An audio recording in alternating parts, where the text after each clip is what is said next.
February. Humility.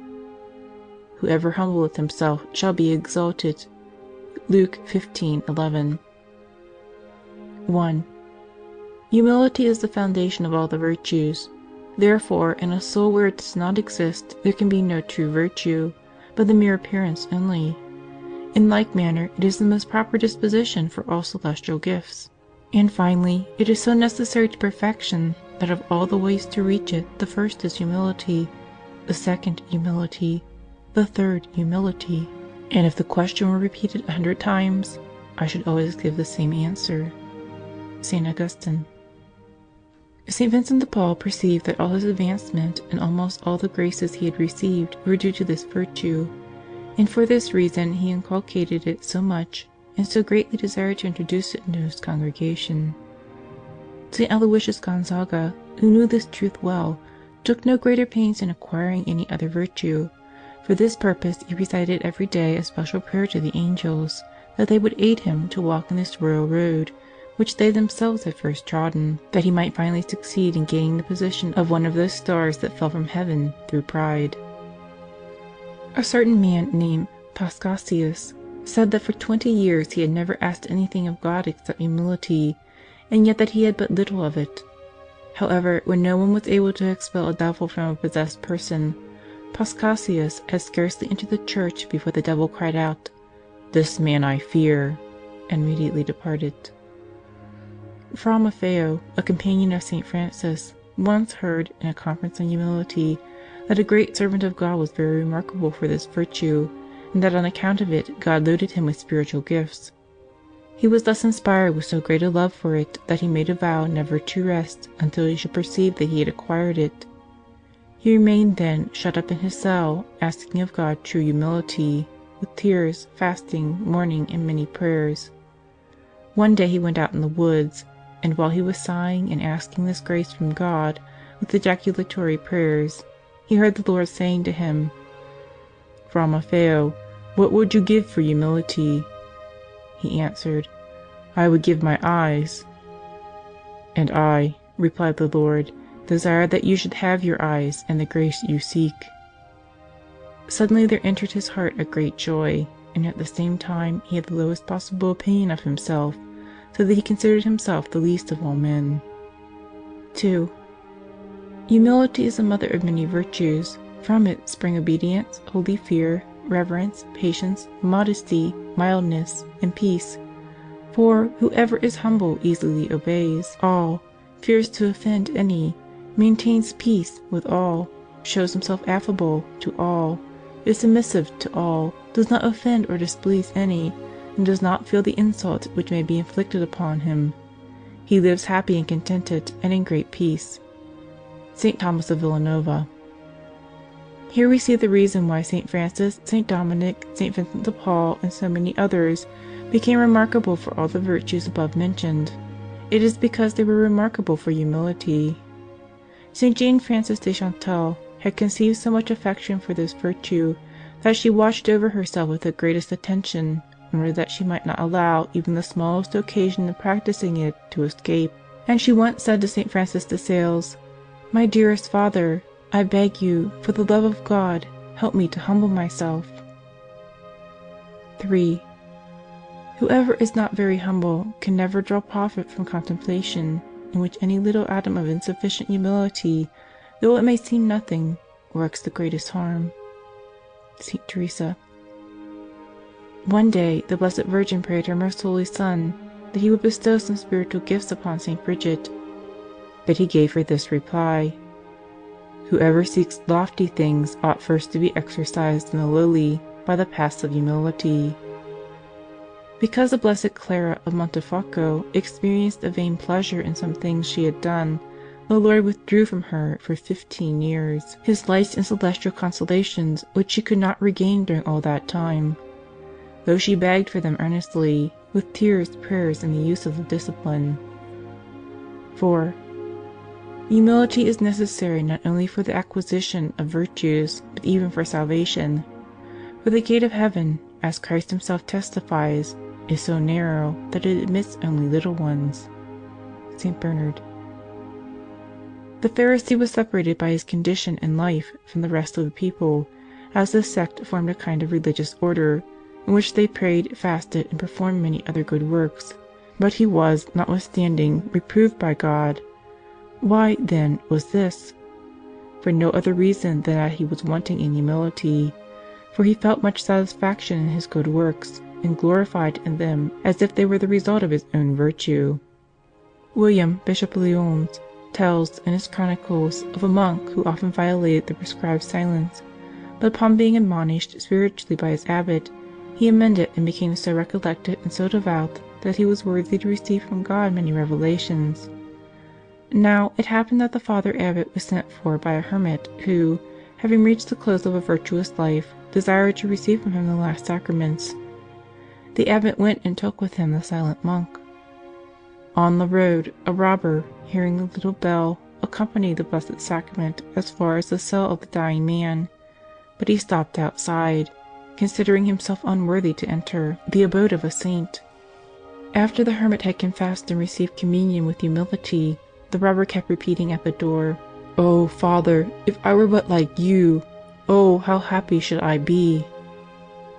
The hermit, hearing this, said in his heart with presumption and complacency, "You are right to desire this. Who can doubt it?" And immediately expired. Then the good religious began to weep, and withdrew from the abbot. The robber followed them, with tears and hatred for his sins, and the full purpose of confessing and doing penance for them as soon as they should arrive at the monastery. But he was not able to reach it, for on the way he fell unexpectedly to the ground and died. At this accident the religious became joyous again and laughed. And when the abbot asked him why he had been sad at the death of the hermit and joyful at that of the robber, he replied, "Because the former is lost in punishment for his presumption, and the latter saved on account of his strong resolution to do fitting penance for his sins, and the sorrow he felt for them was so great that it has cancelled even all their penalty." 5. The most powerful weapon to conquer the devil is humility. For, as he does not know at all how to employ it, neither does he know how to defend himself from it. St. Vincent de Paul. When Macarius was returning one day to his cell, he met the devil, who, with a scythe in his hand, tried to cut him to pieces. But he could not do it, because, as soon as he came near, he lost his strength. Then, full of rage, he said, "Great misery do I suffer from thee, O Macarius, for though I wish so much to hurt thee, I am not able. It is strange, I do all that thou doest, and even more. Thou dost fast sometimes, and I never eat. Thou sleepest little, and I never close my eyes. Thou art chaste, and so am I. In one thing only thou surpassest me." "And what is that one thing?" inquired Macarius. "It is thy great humility," replied the demon. Saying this, he disappeared and was seen no more. The devil once appeared to a monk in the form of the Archangel Gabriel, and said that he was sent to him by God. The monk replied, "See that thou be not sent by another," and the devil immediately disappeared. When an old priest was exorcising a possessed person, the demon said that he would never come out, if he did not first tell him what the goats and what the lambs are like. The good priest quickly answered, "The goats are all those who are like me. What the lambs may resemble, God knows." At these words the devil cried out, "Through your humility I can no longer remain here," and immediately departed. 6. Persons who keep themselves low in their own estimation, and love to be considered of little account and despised by others, please God in the highest degree, and, therefore, he willingly lowers himself to them, pours upon them the treasures of his graces, reveals to them his secrets, invites and draws them sweetly to himself. Thus, the more one lowers and abases himself before men, the more he rises and becomes great in the sight of God, and the more clearly he will, one day, behold the divine essence. St. Thomas à Kempis. St. Gertrude, one day, hearing the little bell ring for communion, and not feeling as well prepared as she desired, said to the Lord, "I see that thou art even now coming to me. But why hast thou not first adorned my heart with some ornaments of devotion, with which I might be more suitably prepared to come and meet thee?" But the Lord answered, "Know that sometimes I am more pleased with the virtue of humility than with exterior devotion."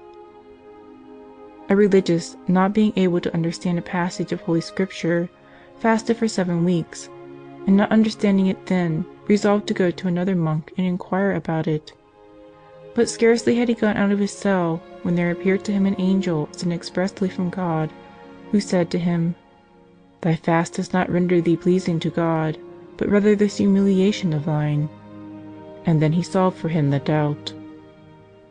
After Thais was converted, she held herself always so low in her own eyes, on account of her past evil life, that she did not dare to utter the holy name of God even in invoking Him, but only said, "My Creator, have mercy on me." And by this humility she arrived at such a sublime degree of perfection, that when Paul the Simple saw a most beautiful place in Paradise, which he supposed to be intended for St. Anthony, he was informed that it would be occupied by Thais within a fortnight. St. Bonaventure said, "I know a thing to do which will please the Lord. I will consider myself as refuse. I will become intolerable to myself. And when I find myself shamed, degraded, trampled upon, and loaded with insults by others, I will rejoice and exult, because of myself I cannot abase or detest myself as much as I ought. I will call in help from all creatures, desiring to be confounded and punished by them all, because I have despised their Creator. This shall be my dearest treasure, to solicit suits and slights upon myself, to love above all others those who will help me in this, and to abhor all the consolation and honors of the present life. If I do this, I believe it certain that the treasury of divine mercy will open above me, miserable and unworthy as I am." St. Francis of Assisi considered himself not only a mere nothing, the greatest sinner in the world, and deserving of hell, but unworthy even that God should give him a thought. One day, while he was speaking in this manner to one of his companions, the latter saw, in spirit, that there was prepared for him in heaven a seat among the seraphim. 7.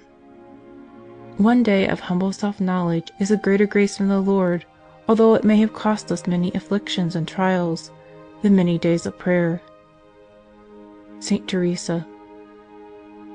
St. Gertrude, once reflecting upon the benefits she had received from God, blushed for herself, and became so odious in her own eyes that she seemed unworthy to remain in the sight of God, and she would gladly have found some nook where she might conceal from man, if not from God, the odor of corruption with which she felt herself tainted. At this, Christ humbled Himself to her with so much goodness that the whole celestial court stood amazed. The Venerable Mother Seraphina de Dio received, one day, a spiritual light, by means of which, as she states in her account of it to her director, she perceived clearly that God, being by His nature luminous truth, can behold in Himself only that which He really is, that is, infinite perfection, in which He rejoices and delights. Therefore, when He wishes to unite a soul to Himself, He communicates to it a light of truth, by which it seems without error or deception, its own nature. That is, that by itself it has never done any good, neither is it able to do any; that in itself it has only inclination to evil, and what good it has is altogether from God. And such a person has no need of much consideration and analysis, because with such a light of truth all appears so clear that to think otherwise will be mere darkness and deceit. But though the soul, in this clear light, appears ugly, deformed, and odious in its own eyes, yet in the eyes of God it seems beautiful and very pleasing, because it becomes like His own most true and luminous nature. It happened that this same servant of God, after leading an innocent and most perfect life, came at one time to know her imperfections with such clearness that they seemed to her to become very grave and frightful sins, so that she experienced great bitterness of spirit, and could obtain no peace. When she was reproved for any failure, she was not at all disturbed, but said in her heart, "What you see is nothing. Oh, if you saw all, how you would abhor me!" But the Lord consoled her, by telling her, interiorly, that her past imperfections seemed to her so unusually great, because her soul was in a state of clear light, but that these deformities were no longer in existence, as he had already cancelled them by his blood. 8. Hold thyself as vile, rejoice to be so held by others. Never exalt thyself by reason of the gifts of God, and thou shalt be perfectly humble. St. Bonaventure. A soul of precisely this type was St. Mary Magdalene de Paul.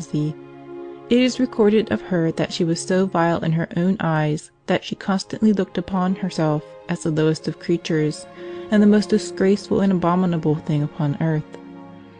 Being one day called to the grate by the Duchess of Bracciano, she said, with great feeling, "If my Lady Duchess knew that Sister Mary Magdalene is the abomination of this convent, she would not think of naming her, much less of sending for her." In the same light in which she looked upon herself, she desired also to be viewed by others, and when she was treated contemptuously or in any way humiliated, she rejoiced so much that in reward for the great gladness with which she received humiliations, she was often wrapped in ecstasy after them. For this reason she could not bear to see that she was honoured and esteemed, and that others had a good opinion of her, and to prevent this she would often accuse herself in public and in private of her smallest defects, even with exaggeration. And so, with things which were not really faults, she mentioned them in such a way as to make them seem grave faults. For example, in cutting up a pineapple one day, she ate 2 morsels that fell from it. Therefore she accused herself of gluttony, and of eating outside of the refectory, contrary to the constitution. She took, besides, all possible pains to conceal from others her virtues and holy works, and when she could not do this, she would try to depreciate them, by showing that they were full of defects. In this way she would make the most perfect actions seem worthy of reproof, or, at least, merely natural, and springing from her own inclination. And as she could neither prevent nor conceal the ecstasies which were granted to her, it displeased her exceedingly to be looked at or listened to while they lasted, even to such a degree that she once complained to the Lord, saying, "O my Jesus, how is it that thou hast conferred upon me so much that is known only to thee and myself, and now thou wilt have me reveal it? Hast thou not promised me that as thou wast hidden, so should I also be?" Once when her confessor ordered her to report to her companions what happened to her in these ecstasies, she wept bitterly, as she did also in making the relation, so that, finally, she went so far as to entreat the Lord to make her no more communications of the kind. She was so far from drawing any complacency or self-esteem from this source, that, as if she had committed a fault, she would humble herself after these favours, even to the last novice or lay sister, and set herself to perform the daily exercises with them, and converse with them with so much humility and charity, that it was an admirable thing to see and hear her, first holding communion with the Divine Majesty with such loftiness of ideas, and then immediately after to behold her so humble, dependent, and submissive to her neighbour. 9. Humility, which Christ recommended to us both by word and example, ought to include 3 conditions. First, we are to consider ourselves, in all sincerity, worthy of the contempt of men. Secondly, to be glad that others should see what is imperfect in us, and what might cause them to despise us. Thirdly, when the Lord works, try good in us or by our means, to conceal it, if possible, at the sight of our baseness. And if this cannot be done, to ascribe it to the Divine mercy, and to the merits of others. Whoever shall attain to this humility, happy is he, and to him who shall not attain it, griefs will never be wanting. St. Vincent de Paul. The first condition was certainly to be found in the heart of St. Clare, who used to say to her companions, "O sisters, if you knew me well, you would abhor and avoid me like one stricken with the plague, because I am not what you believe me, but a wicked woman." The venerable Sister Maria Crucifixa, who considered herself the vilest creature upon earth, often spoke thus of herself to her companions, and with feelings of such sincere and perfect humiliation as excited her to a high degree of compunction. This even led her to ask leave to retire to a convent of penitents, which she said was a fitting place for her, as she ought to live the life of a penitent. St. Francis Borgia, too, was so deeply grounded in a low opinion of himself that he wondered how the people could salute, and not rather stone him, as he passed through the streets. The second condition was also possessed, in a high degree, by St. Clare. She revealed the greatest faults of her life to all her confessors, intending that they should conceive a bad opinion of her. But when she found this plan failed, she changed her confessors often, in the hope of finding one who would consider her the wretched creature that she really believed herself to be. St. Catherine of Bologna, likewise, not only told all her sins to her confessors, but even intentionally dropped the paper on which they were written, that she might be despised by all. St. John of the Cross, too, when he went to Granada, where he was sent as provincial vicar, happened to meet there a brother of his, who was so poor that he lived by alms. When he saw him with his cloak all torn, he was as much pleased as another would have been to see his brother in a rich dress. And when the Grand Duke came to visit him, he brought him forward, saying that this was his brother, who was working in the monastery.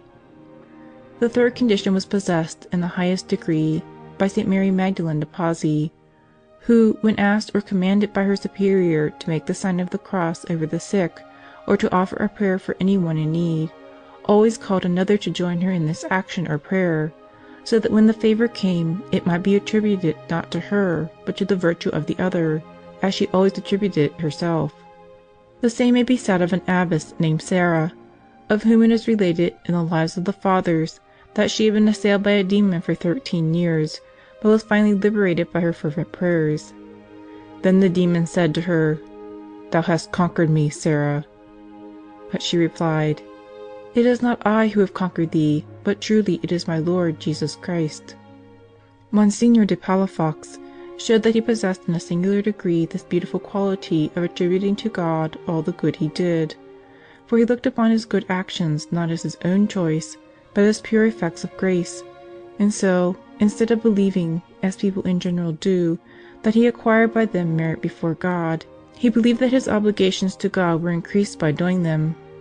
And as he thought, so he spoke, for he was accustomed to confess himself to be under the greatest obligations to God, because he had bestowed upon him great peace of mind, constant repentance for his sins, great patience and consolation in vexations and labors, great love and respect for the poor, and for his persecutors, and had taken from him all attachment to riches, honors, convenience, and his own judgment, and had also given him the grace to perform with fervent penances the visitation of the sick, and many practices of devotion, as well as strength and talent to make wise and useful regulations, to build many churches, and to accomplish every one of his actions purely and solely for the honor and service of his divine Majesty.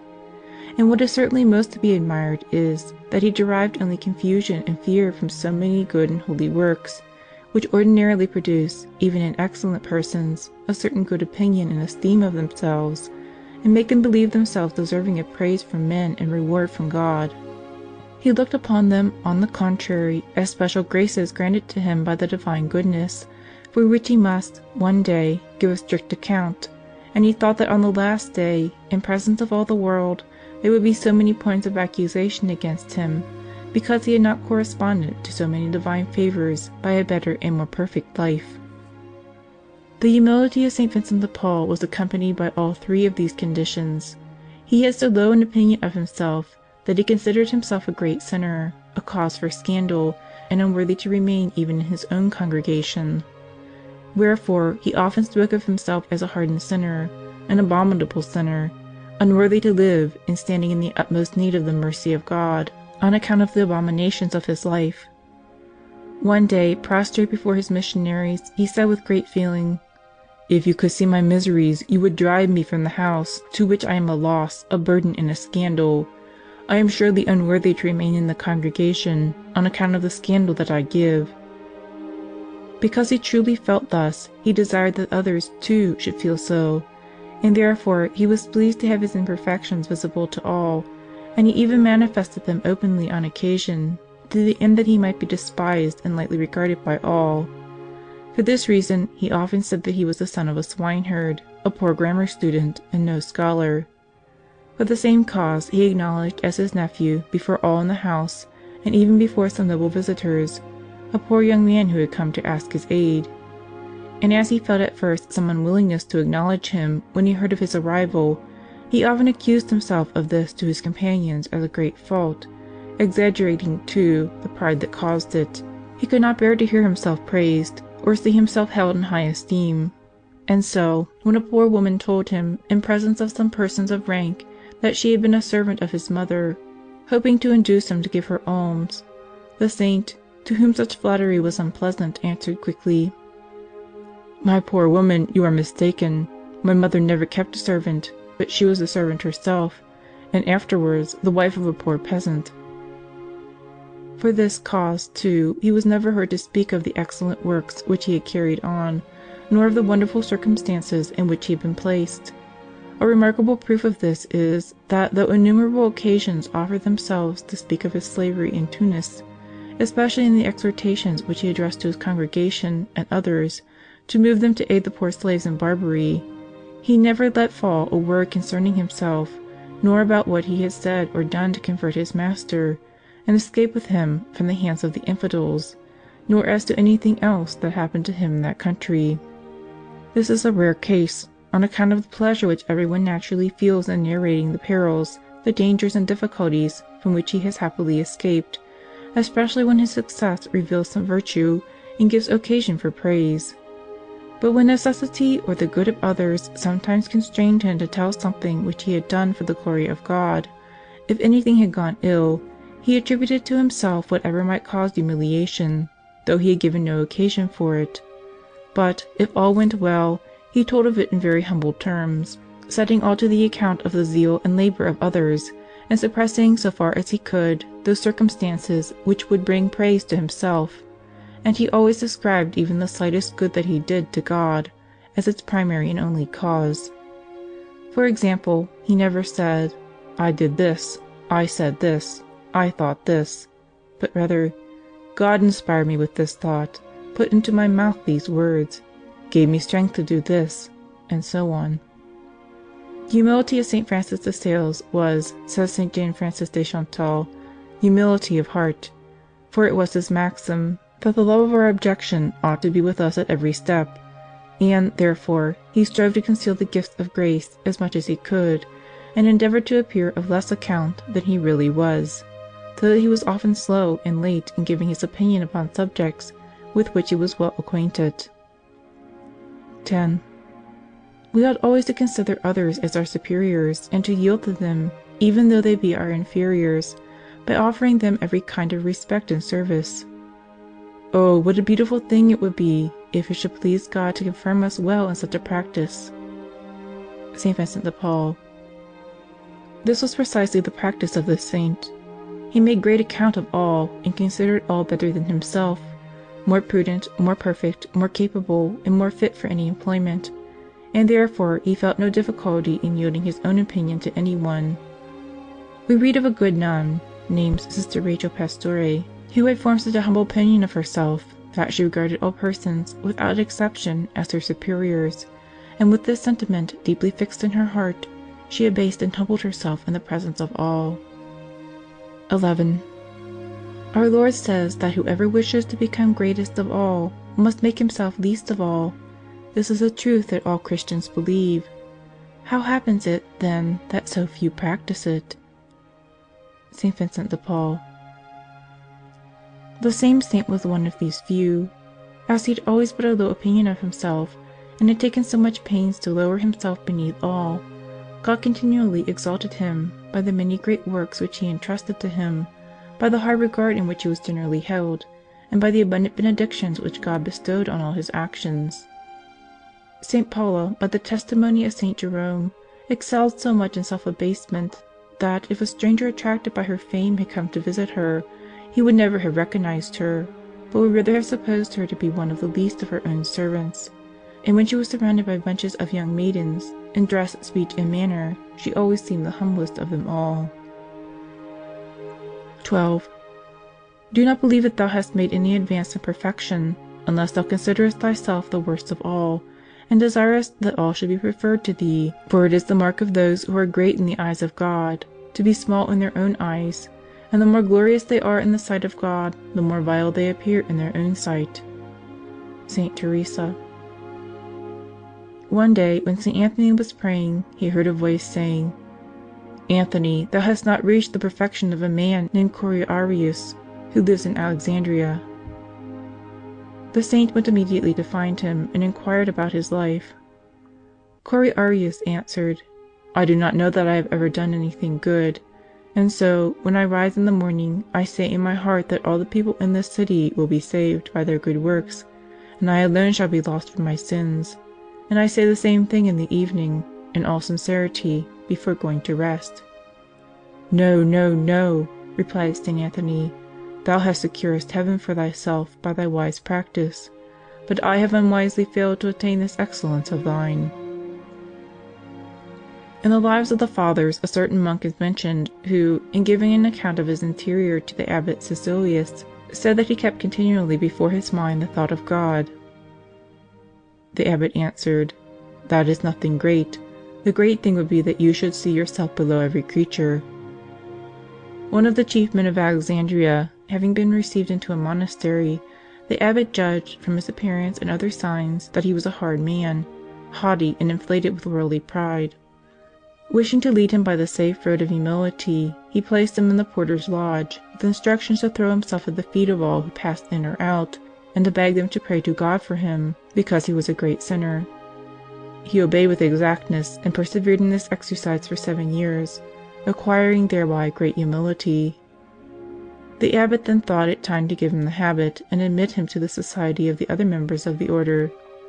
But when he heard of this, he implored and entreated to be left as he was for the short time which, as he said, remained to him of life. His request was granted, and he proved to be a true prophet, for, after 10 days he died in great peace and confidence in regard to his salvation. This is related by St. John Climacus, who says that he had spoken with this man, and when he inquired how he occupied himself in all that time when he was remaining at the gate, he replied, "My constant exercise was to consider myself unworthy to stay in the monastery, and to enjoy the sight and company of the Fathers, or even to raise my eyes to look at them." We read of the Venerable Maria Serafina de Dio, that she seemed to have no eyes except to see and exaggerate her own defects, and to admire the virtues of others. So, when she saw others performing any good action, she would say, with feeling, "How happy are they! All except me attend to the service of God." When she saw any going to the confessors, she thought they would only have to hear and speak of God, while she reproached herself that she went solely to tell her errors and sins. If she ever saw anyone commit a fault, she always found means to excuse or palliate it, and thus she was able, in spite of the sins of others, to retain the opinion which she held of herself as being the worst of all. 13. When one is very remarkable for virtue, and truly great before God, and favored and esteemed by Him, yet with all this remains little and vile in his own eyes, here is that humility so grateful to God and so rare among men, which was found most perfect in the Blessed Virgin, who, on hearing herself chosen to be the Mother of God, acknowledged herself to be a servant and handmaiden. St. Bernard. St. Mary Magdalene de Pazzi was an admirable example of this. Though she had arrived at high perfection and sanctity, and saw herself enriched by God with extraordinary graces and favors, even to the power of working miracles, yet with all this she had so low an esteem and so poor an opinion of herself as to astonish those who knew her. Nor was this a matter of pure imagination or of mere words, but true and sincere, and was clearly shown by an ecstasy, in which the Lord showed her the strength and virtue He intended to communicate to her against the fierce temptations she had endured from the devil, and she broke forth with these words: "What confusion for me, that upon the lowest and vilest creature upon earth, as I am, thou desirest to bestow the immensity of the treasures of thy liberality and mercy." It was the same with St. Vincent de Paul. Though his virtues were known to all, in spite of the contrivances that he used to conceal them, yet to him alone they remained unknown, because, by putting his own baseness continually before his eyes, he cut off the view of them, so that, although he was rich and abounding in virtue and celestial gifts, he always esteemed himself poor, needy, and destitute of all spiritual good. Thence came the title that he usually gave himself, the poor wretch. When St. Teresa reflected upon the favors she received from God in such great abundance, she humbled herself the more on account of them, saying that the Lord sustained her extreme weakness in this way, and that these supports proved how great was her tendency to fall as a house is shown to be tottering by the props set up to hold it. 14. Vain self-complacency in the desire of making a show, of being spoken of having our conduct praised, and of hearing it said that we succeed well and are doing wonders.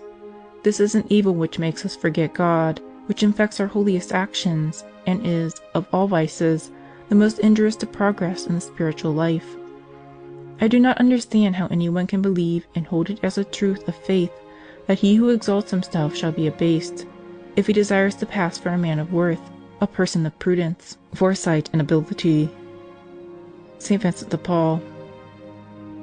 The widely known Franciscan, Brother Justin, entered the order of St. Francis after refusing great favors and most honorable offices which the King of Hungary offered him. He then advanced so far in religion that he had frequent ecstasies. One day, while dining at the table in the monastery, he was raised in the air and carried over the heads of the religious to pray before a picture of the Virgin, which was painted high on the wall. On account of this wonder, Pope Eugenius IV sent for him and embraced him, not allowing him to kiss his feet. Then, seating him by his side, he had a long conversation with him, and gave him many presents and indulgences. This favor made him vain, and St. John Capistran, meeting him on his return, said, "Alas, thou didst go forth an angel, and thou art come back a demon." In fact, increasing every day in insolence, he killed a monk with a knife. After a term of imprisonment, he escaped into the kingdom of Naples, where he committed many crimes, and finally died in prison. A holy monk once passed a night in a convent of nuns, where there was a boy continually tormented by a devil. Through all that night the child remained undisturbed, and so, in the morning, the monk was requested to take him home to his monastery and keep him until the cure was complete. He did this, and then, as nothing more happened to the boy, he said to the other monks, with some complacency, "The devil made light of those nuns in tormenting this boy, but since he has come into this monastery of God's servants, he has no longer dared to approach him." No sooner had he said this than the boy, in the presence of them all, began to suffer as he had previously, and the monk bewailed his error. Another monk once boasted, in presence of his abbot, St. Pachomius, that he had made 2 mats in one day. When the saint reproved him, and ordered him to carry the 2 mats on his shoulders before the other monks, and ask the pardon and prayers of all, because he had valued those 2 mats more than the kingdom of heaven. He also commanded him to remain 5 months in his cell, without ever allowing himself to be seen, and to make 2 mats a day for all that time. From his earliest years, St. Thomas of Aquinas was always opposed to receive praise, and he never uttered a word which might lead to it. Therefore, he never felt any temptation to vanity or self-complacency, as he himself testified to Brother Reginald, saying he rendered thanks to God that he had never been tempted by pride. St. Vincent de Paul made this resolution to close the path against self-complacency. "When I am performing some public action, and may complete it with honor, I will perform it indeed, but I will omit those details which might give it lustre or attract notice to myself.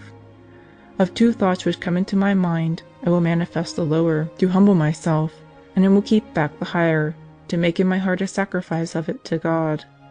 For it is at times expedient to do a thing less well outwardly, rather than to be pleased with ourselves for having done it well, and to be applauded and esteemed for it. And it is a truth of the gospel that nothing pleases the Lord so much as humility of heart and simplicity of word and deed. It is here that His Spirit resides, and it is in vain to seek it elsewhere." This resolution he observed carefully.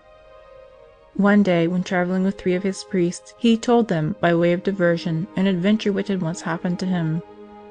But in the midst of his story he stopped short, striking his breast, and saying that he was a wretch, full of pride, and always talking of himself. When he reached home, prostrating himself before them, he asked pardon for the scandal he had given them by talking about himself. 15. What is it, O my God, that we expect to gain by appearing well before creatures and by pleasing them?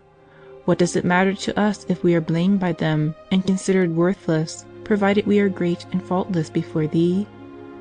Ah, we never come fully to an understanding of this truth, and so we never succeed in standing upon the summit of perfection. The saints had no greater pleasure than to live unknown and abject in the hearts of all. St. Bernard. A holy bishop, in order to live unknown, left his diocese, and putting on a poor dress, went secretly to Jerusalem, where he worked as a laborer. There a nobleman saw him several times sleeping on the ground, with a column of fire rising from his body even to the heavens. Wondering at this, he asked him privately who he was. He answered he was a poor man who lived by his work and had no other means of support. The count, not satisfied with this, urged him to reveal the whole truth, and the bishop, after exacting a promise of secrecy during his lifetime, told him who he was and how he had left his country to escape from renown and esteem, as he held it to be unworthy of a Christian who ought always to have in mind the insults and reproaches heaped upon his Lord, to enjoy the honor and reverence of men. St. Nicholas of Bari twice threw money secretly, by night, into the house of a gentleman of ruined fortune, that he might be able to give dowries to his daughters, without which they could not be married. On the third visit for the same purpose he was discovered and hastily fled.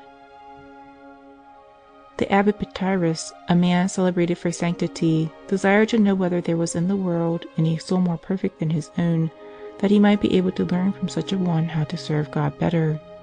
Then an angel appeared to him and said, "Go to a certain convent in the Thebaid. 490 nuns dwell there, among them one called Isidora, who wears a diadem upon her head. Know that she is very far more perfect than thyself." Isidora was a good young girl, who had set her heart upon abasing herself for Christ's sake as much as she could. So she wore a rag twisted around her head, went barefoot, remained always alone, except when she was obliged to be present at the common exercises. She did not eat with the others, but collected for her own food the scraps they had left, and for drink she used the water in which the dishes had been washed, so that all the rest looked on her with so much aversion that no one could have been induced ever to eat with her. She was, in fact, the jest and scorn of all, and by all insulted, ill-treated, and looked upon as a fool. She, however, never spoke ill of any, harmed no one, never murmured nor complained of any ill treatment she received. Petyrus then arrived at the convent, and, after requesting the abbess to send all the nuns to the grate, he could discover upon none of them the sign given by the angel, so that he confidently asserted that they were not all there. "Indeed," they answered, "no one is absent except a fool, who always stays shut up in the kitchen." "Well, send for her," he replied. But she, who had known interiorly what was to happen, had hidden herself that she might escape all connection with the matter. Being found after a long search and earnestly entreated by her superior, she at last came. Petyrus recognized her as soon as he beheld her, and instantly falling at her feet, recommended himself to her prayers. Astonished at such an action, the nuns said to him, "Father, you are mistaken, this is a fool." "You are the fools," replied the abbot. "Know that she is holier than myself or you." Then they all threw themselves at her feet, confessed their error, and asked pardon for the wrong they had done her. But she could not bear to receive so much honor, so that she fled from the house a few days after, and was never again seen. The Empress Leonora, having discovered that her confessor, in response to many requests, had written out some of her heroic and virtuous actions, that they might be published after her death, went many times to visit him in his last illness. On one of these occasions she came from his room with a bundle of manuscripts, and when she reached the courtyard, where a fire was burning, she threw them into it. It was commonly believed that these were the papers relating to herself, which she had obtained from him by many entreaties, for, after his death, no such record was found among his writings, though it was known to have existed. But in another matter she did not succeed so well, though she made every effort. When very near death, she remembered a certain chest in which she kept the treasure of her instruments of penance. She had not previously been able to take them out herself, and now she could do nothing, as her speech had failed. And so, in great distress, she made signs to her confessor, pointing to the spot, and urging him to take out and carry away what was there. But the Lord, who exalts the humble, did not permit these signs to be fully understood until after her death, when this hidden treasure was revealed. All were moved to tears as they drew out garments stained with blood, scourges, some blood-stained, others frayed and worn with long use, many little chains with sharp points, and shirts woven of horsehair, all instruments with which she had macerated her innocent flesh. 16. When you see any one who desires esteem and honors and avoids contempt, and who, when contradicted or neglected, shows resentment and takes it ill, you may be sure that such a one, though he were to perform miracles, is very far from perfection, for all his virtue is without foundation. St. Thomas Aquinas. That the angelic doctor held this belief truly before God is certain, for his conduct proves it. Not only did he not desire honors and applause, but he abhorred them, and avoided them as far as he could.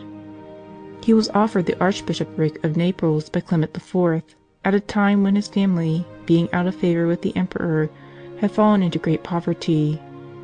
He was, therefore, earnestly entreated by them, as well as by others, to accept it. However, he not only refused it, but obtained from the same Pope a promise that no dignity should ever be offered him for the future. Besides, he entreated his superiors not to compel him to take the degree of doctor, as he greatly preferred being learned to being called so, and if he finally took it, it was purely from obedience. But instead of avoiding contempt, he always accepted it with a tranquil soul and a serene countenance. When he was a student, he did not disdain to receive as monitor a fellow student, who, finding that he talked but little, attributed it to ignorance and want of talent, and called him the dumb ox. But he was soon undeceived, when he saw that he had so much talent that he could easily serve not only as a monitor, but even as a master to himself. One day, when the saint was reading aloud in the refectory at dinner, he was corrected for mispronouncing a word, and though he knew that he had pronounced it properly, he nevertheless repeated it in the way he was told. Being afterwards asked by his companions why he had done so, "Because," he replied, "it matters little whether we pronounce a syllable long or short, but it matters very much to be humble and obedient."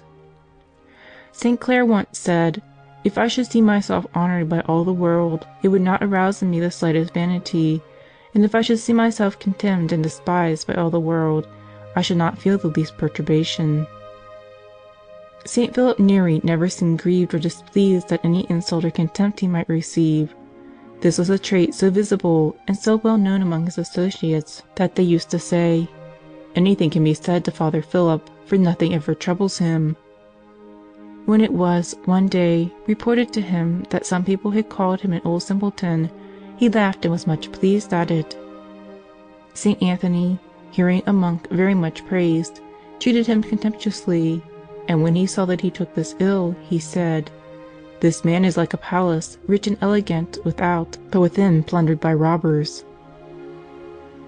17. I am despised and derided, and I resent it. Just so do peacocks and apes. I am despised and derided, and I rejoice at it. Thus did the Apostle.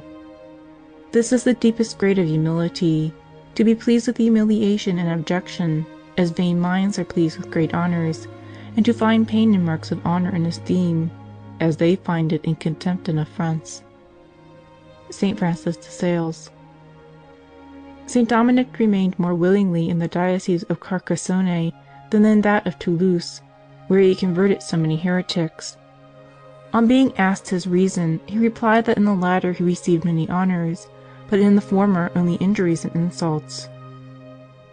St. Felix the Capuchin experienced great affliction in seeing himself honored and esteemed, and he was often heard to say that he would have been glad to be frightfully deformed that all might abhor him. He repeated many times that it would have been more agreeable to him to have been dragged and scourged through the streets of Rome than to have been reverenced by the people. St. Constantius, when he had taken minor orders, served in a church near Ancona, where he lived so much apart from the world that he had a widespread reputation for sanctity, and people came from different countries to see him. Among others came a peasant and inquired for him. The saint was standing upon a ladder trimming the lamps, but as he was of a small and delicate figure, the peasant, on looking at him, was sorry that he had made the journey, as it seemed to him, for nothing, and ridiculing him in his heart, said to himself, but aloud, "I suppose this would be a great man," but for anything that I can see, he has not even the shape of a man." Constantius, hearing this, instantly left the lamp, and coming down with great haste and gladness, ran up to the rustic and embraced him, saying, "You alone out of so many have your eyes open and have been able to recognize me as I am." The Venerable Sister Maria Crucifixa disliked nothing so much as to hear herself praised, so that when she found others had a good opinion of her, she could not refrain from weeping. She was most unwilling that her supernatural favors should have come to the knowledge of others. Therefore, when she had ecstasies, the nuns all left her at the first sign of returning to herself, to avoid wounding her feelings. Only her own sister remained with her, who gave her to understand that she looked upon these trances only as fainting fits caused by weakness, for which she pitied her and offered her remedies. But all this was not enough. So great was her abhorrence of self-esteem, that she believed the love of God to be inseparable from the plausible conceit of being considered a saint. She therefore went so far as to make this prayer: "O Lord, I wish to obey Thee. I wish, at Thy touch, to spring up towards heaven. But Thy way harbors a horrible monster, human esteem, which is for me an insufferable danger, for no one can love Thee without gaining high reputation. I would wish to walk always in Thy way, and this alone is bitter to me. Nor do I find any obstacles interposed by hell but this. So I remain here, waiting until Thou shalt either slay this monster or change my path." 18. I pray you do not make such account of certain trifles, which some call wrongs and grievances, for we seem to manufacture these things out of straws, like children, with our points of honor. A truly humble person never believes that he can be wronged in anything. Truly, we ought to be ashamed to resent whatever is said or done against us, for it is the greatest shame in the world to see that our Creator bears so many insults from His creatures, and that we resent even a little word that is contradictory. The contemplative souls, in particular, take notice that if they do not find themselves quite resolved to pardon any injury or affront which may be inflicted upon them, they cannot trust much to their prayers. For the soul which God truly unites to Himself by so lofty a method of prayer feels none of these things, and no longer cares whether she is esteemed or not, or whether she is spoken well of or ill. Nay, rather honors and repose give her more pain than dishonor and trials. Saint Teresa. If St. Francis de Sales saw that his friends showed displeasure at the malignity of those who spoke ill of him, he would say to them, "Have I ever given you authority to show resentment in my place? Let them talk. This is a cross of words, a tribulation of wind, the memory of which dies out with a blaze. He must be very delicate that cannot bear the buzzing of a fly. Would it be well for us to pretend to be blameless? Who knows if these people do not see my faults better than I myself do, and if they are not the ones who truly love me? Often we call a thing evil speaking because it is not to our taste. What injury is it if one has a bad opinion of us, since we ought to have the same of ourselves?" The Venerable Maria Crucifixa showed extreme pleasure when she saw herself little regarded or esteemed. Therefore the nuns, to accommodate themselves to her disposition, usually treated her with disrespect, and made little account of her, calling her awkward, stupid, and ignorant. So, when they wished to lead her into spiritual conversation, by which their fervor was greatly increased, they said to her, "Come now, Sister Maria Crucifixa, bring out some of your blunders, let us hear your nonsense." Then, believing that she was truly to serve as the butt of their jesting, she would readily begin to speak. But it was still necessary that they should appear to disregard what she was saying, by seeming inattentive, and whispering together now and then while she was speaking. Otherwise she would stop. And for the same reason they would none of them recommend themselves to her prayers, because this seemed to her a proof that they considered her fit to intercede for them with God. So in order to obtain her prayers, they would tell her that she was known to be such a miserable creature that the others were obliged to recommend her to God, and therefore, not to be ungrateful, she ought to do as much for them. 19. Whoever is humble on being humiliated humbles himself the more. On being rejected, rejoices in the disgrace.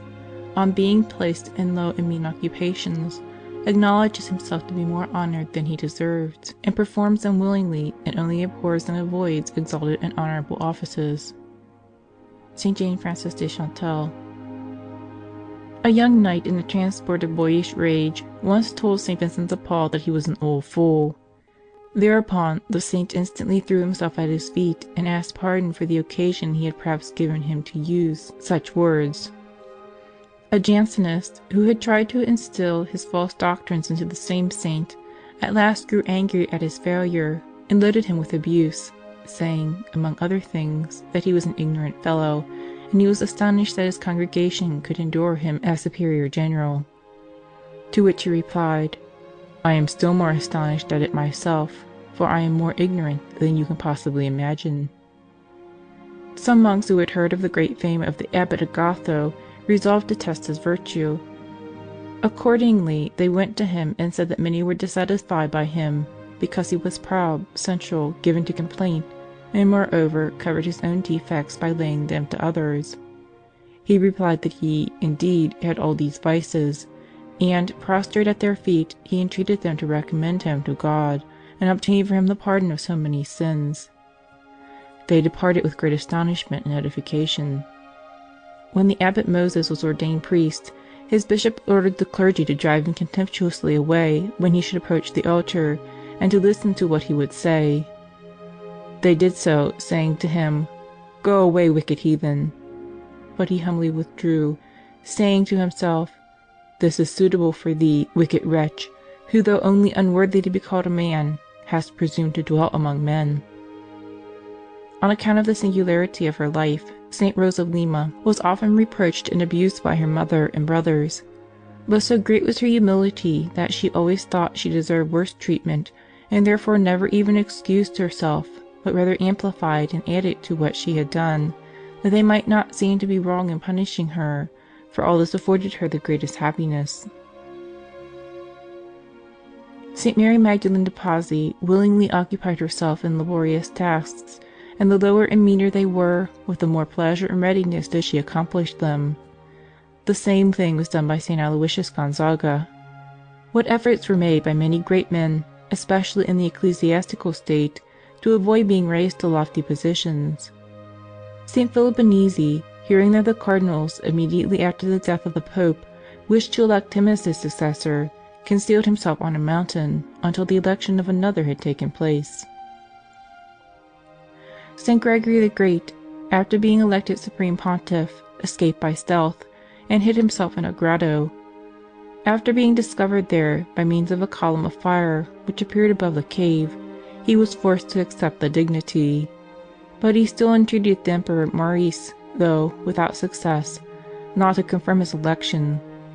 St. Ambrose, being miraculously chosen Bishop of Milan, by the mouth of an infant too young to speak, fled from his house by night, and even did many things to make the people believe him a man of evil life.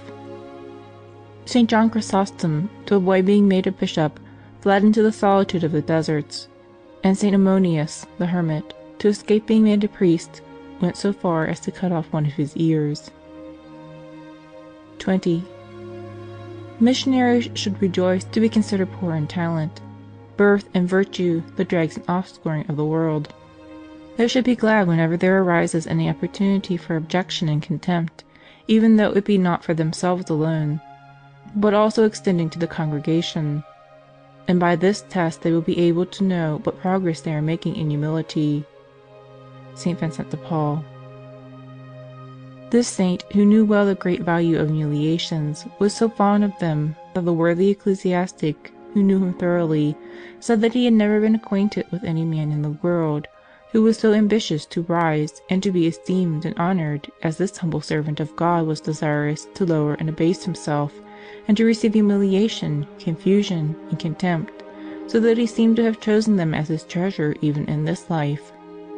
For this cause he used every effort to take advantage of all occasions of the kind that might offer themselves, and from everything he derived motives for humiliation. And with the same earnestness that he sought it for himself, he desired it also for his congregation, which he was eager to have despised and held in low estimation. And whenever this happened, he rejoiced not a little. St. Jane Frances de Chantal once undertook an affair of much importance, and then instantly abandoned it, on considering that success would reflect great credit upon herself.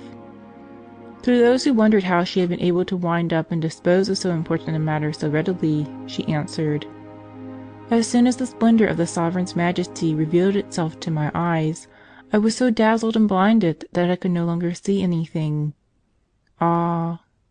She repeated many times the splendor of the daughters of the Visitation is to be without splendor, and all their glory lies in humility and abjection. 21. To bear abasement and reproach is the touchstone of humility, and, at the same time, of true virtue.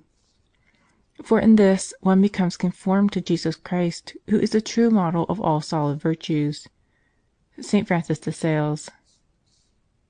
The Blessed Serafino, a Capuchin lay brother, being gatekeeper, was accustomed to pass much time in prayer in a little chapel in the garden, opposite to the gate. One day the Father Guardian, passing that way with a visiting Father, said to his companion, "Would you like to see a saint?"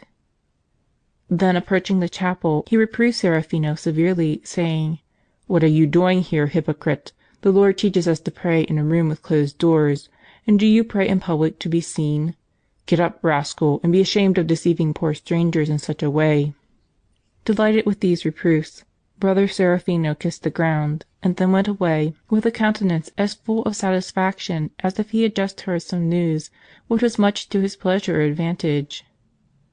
Another day he was asked by a companion for a needle and a little thread. He replied that he had a needle but no thread. When the other said angrily, "It is plain that you are a fool, and were never good for anything. What can the Order do with such an incapable man as you are? Go away, for I cannot bear to look at you." Then, without any anger or discomposure, he turned away from the monk who had reproached him, and after a little while came back with his usual serenity of countenance, to the great edification of his fellow religious. In the lives of the Fathers we read that St. Ammonius had arrived at such great perfection that he was as insensible to insults as a stone, and no matter how many were inflicted upon him, he never considered that any injury had been done him.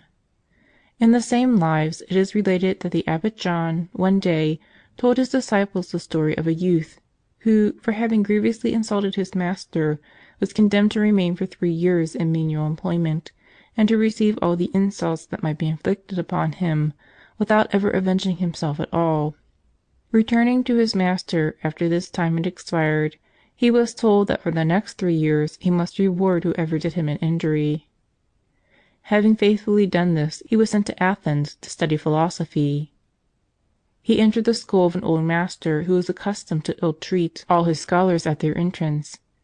He did the same in this case, but the newcomer only laughed, and on being asked the reason of his conduct, he answered, "How can I help laughing, when I have so long paid for ill usage, and now I find it without paying anything?" "My children," added the holy abbot when he had finished his story, "submission to injuries is the road by which our fathers have passed to go to the Lord, and difficult as it appears at first, you see that by habit it becomes not only easy, but even pleasant." 22. He who is truly humble must desire in truth to be despised, mocked, persecuted, and blamed, although wrongfully. If he wishes to imitate Christ, how can he do it better than in this way? Oh, how wise will he, one day, be seen to be, who rejoiced in being accounted vile and even a fool! For such was wisdom itself esteemed. St. Teresa. Cassian narrates of the Abbot Paphnutius that, being superior of a monastery and much revered and esteemed by his monks on account of his venerable age and admirable life, he disliked so much honor, and preferring to see himself humiliated, forgotten, and despised, he left the monastery secretly by night, in the dress of a secular.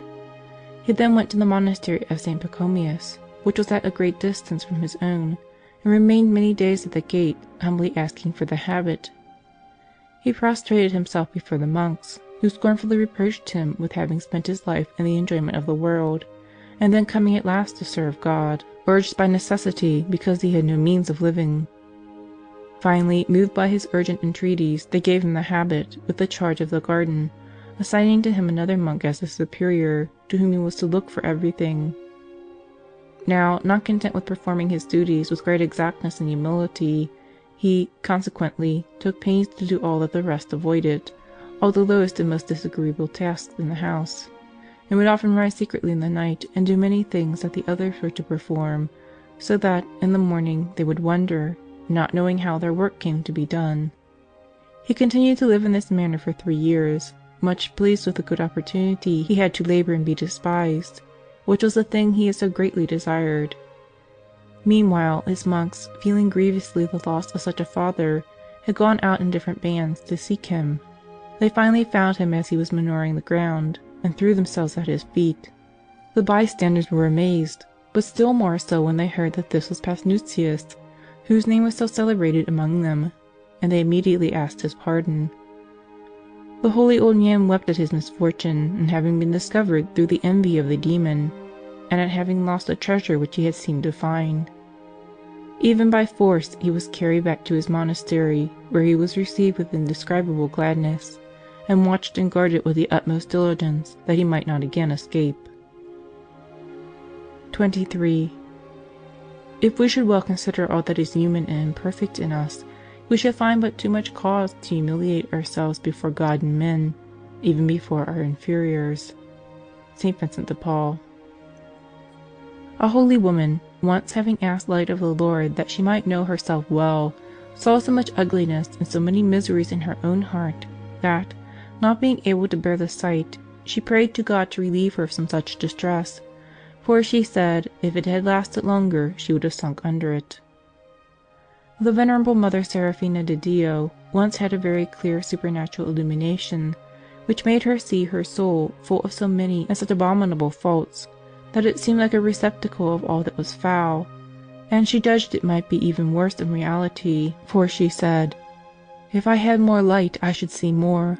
It has often come into my mind," she added, "to retire to some cave, when I think how little I exercise myself in virtue.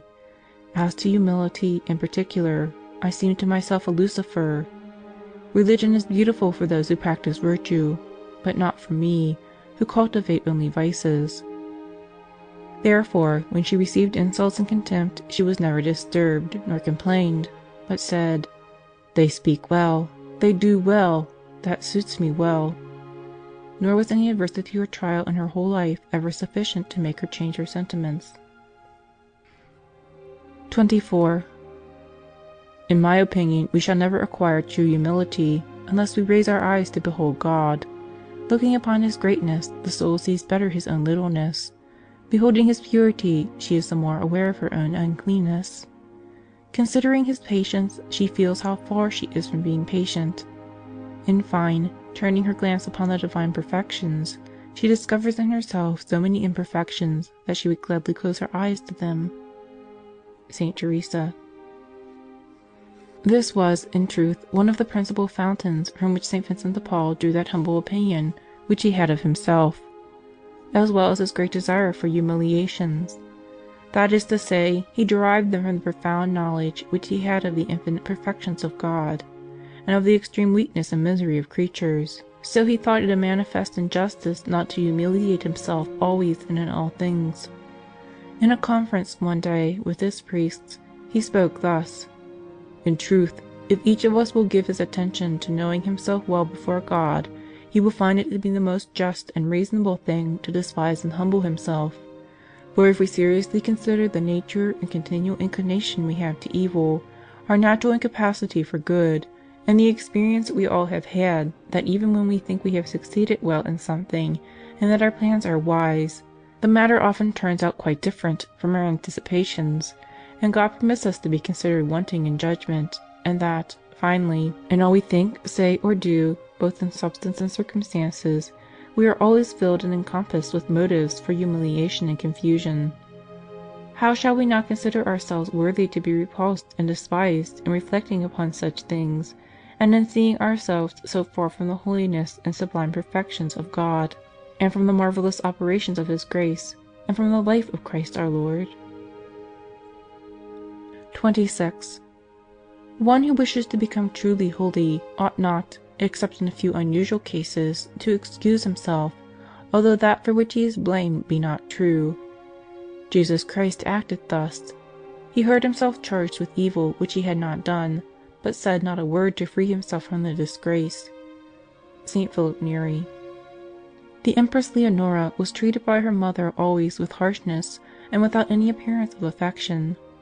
For the smallest things that were observed by no one else, her mother reproved her sharply at every turn, and frequently struck her. The good child remained always in silence, with her eyes cast down, uttering not a word in her defense, still less complaining or weeping.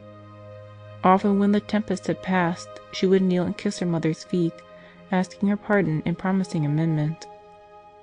St. Vincent de Paul never justified himself against the complaints and calumnies brought against him and his congregation, whatever trouble or loss they might cause. Once when he had used his influence to prevent a bishopric from being conferred on one of his subjects, whom he considered unworthy of it, the disappointed candidate invented an enormous calumny against him, which came to the ears of the Queen. One day, meeting the saint, she told him laughingly that he had been accused of such and such a thing. He calmly replied, "Madam, I am a great sinner."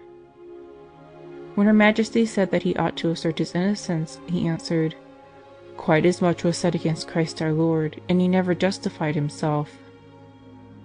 It happened that, one time, in a public hall, a nobleman said that the missionary zeal of St. Vincent's followers had greatly cooled. When the saint heard this, he would not say a word in defense, though he could easily have proved the contrary of the assertion, for in that year and the preceding more missions had been given than ever before. To one who urged him to take notice of the affair by telling him that this gentleman, though not knowing the truth, was continuing to speak evil of the congregation, he answered, "We will let him talk. For my part, I will never justify myself except by my works." It chanced one day that a prelate, having summoned the saint to an assembly where many people of rank were present, reproved him publicly for a thing for which he was not at all to blame. But he, without a word of complaint or excuse, immediately knelt and asked pardon, to the great admiration of those present, to whom his innocence was known. One of them, a man of much piety and learning, after the assembly was over and the saint was gone, said that he was a man of extraordinary virtue and of supernatural and divine spirit. The Venerable Mother Seraphina never excused herself even to her confessors, though they might blame her wrongfully, nor did she explain how matters really stood unless obliged by obedience. Once, in particular, when she was sharply reproved by her director, though the thing laid to her charge was not true, she replied only, "You are right." Afterwards, he commanded her to tell him the truth, and on hearing it, he was sorry for his wrongful accusations. 26. Sometimes the soul rises more towards perfection by not excusing herself than by 10 sermons, since by this means one begins to acquire freedom and indifference as to what good or evil may be said. Nay, more, by a habit of not replying, one arrives at such a point that when he hears anything said of himself, it does not seem as if it related to him, but rather like an affair belonging to someone else. St. Teresa. Father Alvarez, the confessor of St. Teresa, having been falsely accused of a grave fault in a provincial assembly, and seriously reproved for it in public, said nothing, either in public or private, in his own defense. Afterwards, God rewarded this heroic silence with extraordinary favors. Among the ancient monks there was one, named Eulogius, very humble and patient. Wherefore the lax and negligent threw all their faults upon him, and he, being corrected and reproved for them, humbly accepted without any denial or excuse the penances which were given for them, and performed them with great patience. The older fathers, seeing him every day under reprehension, were displeased with him, and told the abbot that he ought to apply some remedy, for they could not bear the state of things any longer. The abbot took time, and, in prayer, entreated the Lord to enlighten him, and teach him what he ought to do with this brother. Then God revealed to him his innocence and great sanctity. Being extremely astonished at this, he called together all the monks and said to them, "Believe me, I would prefer the faults of Eulogius with his patience and humility to all the good works and virtues of many others who murmur against him, and think they are doing well themselves, And that you may see how great is the virtue of a companion, let each of you bring here the mat on which he sleeps." When all the mats were brought, he had a good fire lit and threw them all into it. Every one was instantly burned except that of Brother Eulogius, which remained. Then, prostrate upon the ground, they all asked pardon of God, and conceived the highest opinion of their brother. But he was grieved at being discovered, and the next night fled to the desert, where he would be unknown, for he knew very well that no one can be honored in this world and in the next. 27. Here is one of the best means to acquire humility. Fix well in mind this maxim: one is as much as he is in the sight of God, and no more. St. Thomas à Kempis. St. Francis made a beginning of sanctity by trampling underfoot human respect, for he had thoroughly penetrated the truth of this holy maxim, which he often revolved in his mind. In this solid maxim, St. Francis de Sales was equally well founded and established. Therefore he had his own reputation very little at heart, and did not care at all how others might feel in regard to him. In conversation he once said, "Oh, that it were God's pleasure that my innocence should never be recognized, even in the day of universal judgment, but that it should remain always hidden and eternally concealed in the secret recesses of the eternal wisdom." And again, "If the grace of God had caused me to perform any work of righteousness, or had wrought any good by my means, I should be content that in the day of judgment, when the secrets of hearts are manifested, God alone should know of my righteousness, and my unrighteousness, on the contrary, should be seen by every creature." 28. All those who have truly wished to arrive at the possession of humility have applied themselves with all their power to the practice of humiliations, because they know that this is the quickest and shortest road thereto. St. Bernard. The Blessed Alessandro Soli, Bishop of Valeria, a man of learning and esteemed in his order, willingly occupied himself, even when he was superior, in humble employments such as sweeping the house, washing the dishes, drawing water, bringing wood to the kitchen, working in the garden, serving the old and the sick, carrying heavy burdens on his back, taking charge of the door, ringing the bells, or helping the sacristan. When, on account of preaching or other spiritual works, he was at any time prevented from performing these daily exercises, he was accustomed to supply the omission by doing double work on the next day. St. Camillus de Legis was also remarkable in this way. When he was superior general of his order, he was often seen serving in the refectory, washing dishes in the kitchen, carrying the cross, and sometimes even the coffin, at funerals, and going about Rome with a wallet on his shoulders, begging bread, though he was blamed for it by some great nobles and cardinals who were his friends, and happened to meet him in the street in this guise. The venerable Mother Seraphina often employed herself in humble tasks. She was also seen many times rubbing her face with an old shoe. St. Mary Magdalene de Pazzi, of her own accord, adopted practices that might bring her into contempt, such as having her eyes bandaged, her hands tied behind her back, being trampled upon, struck, or rudely addressed. We read of St. Polychronius that he wore a wretched habit, ate poor and very scanty food, and passed almost all night in prayer, with an oak log on his shoulders, so heavy that Theodoret, the author of his life, who had seen the log, found by experiment that he could scarcely lift it from the ground with both hands. St. Rose of Lima, besides occupying herself as a servant in the lowest offices every day, invented a strange method of lowering herself still more. Having in the house a woman servant of harsh temper and exceedingly coarse nature, she induced her, by urgent entreaties, to maltreat her both in words and acts. Retiring with her into a lonely part of the house, and throwing herself upon the floor, the saint would cause this person to spit in her face, trample her underfoot, strike her with her fist, kick and beat her, as teamsters sometimes do a horse, nor would she rise to her feet until she had obtained as much of this treatment as she desired. St. John Climacus tells of a monk who had a great love for humility, that he devised this plan to overcome the thoughts of pride with which the devil inspired him. He wrote upon the wall of his cell these memorable words: "Perfect charity, loftiest contemplation, total mortification, unalterable sweetness, unconquerable patience, angelic chastity, profoundest humility, filial confidence, promptest diligence, utter resignation." So, when the devil began to urge him to pride, he answered within himself, Let us try the test. Then approaching the wall, he read these headings: Perfect charity. Charity, yes, but how perfect, if I speak evil of others? Profoundest humility. This I have not. It is quite enough if I claim the profound. Angelic chastity. How can this be mine when I allow admittance to unchaste thoughts? Loftiest contemplation. No, I have many distractions. Total mortification. No, for I seek my own gratification. Unalterable sweetness. No, for at the least vexation I lose my self-control. And so with all the rest. In this way he banished the temptation to vanity. 29. Humility, to be true, must be always accompanied by charity, that is, loving, seeking, and accepting humiliations to please God and to become more like Jesus Christ. To do otherwise would be to practice it in the manner of the heathen. St. Francis de Sales. It cannot be said that St. Vincent de Paul was wanting in true humility.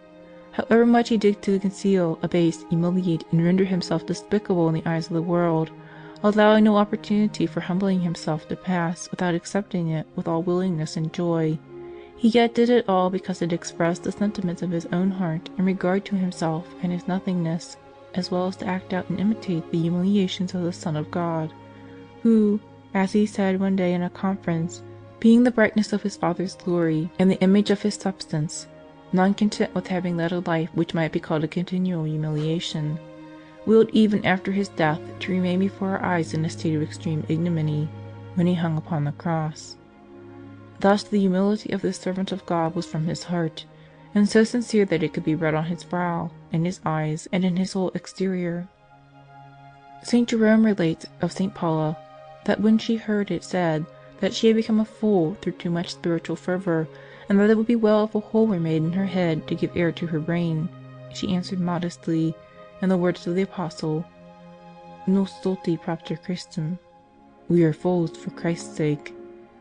She added also that the same thing had happened to Jesus Christ, when his relations wished to confine him as a madman. St. Jerome also says that when she received insults, contempt, or ignominy, she never allowed the slightest word of resentment to escape from her lips, but was accustomed, in such cases, to repeat to herself the words of the psalm, Ego autem quasi surdit non audibum, et quasi mutus non apparens os suum. But I as a deaf man heard not, and as a dumb man who opens not his mouth.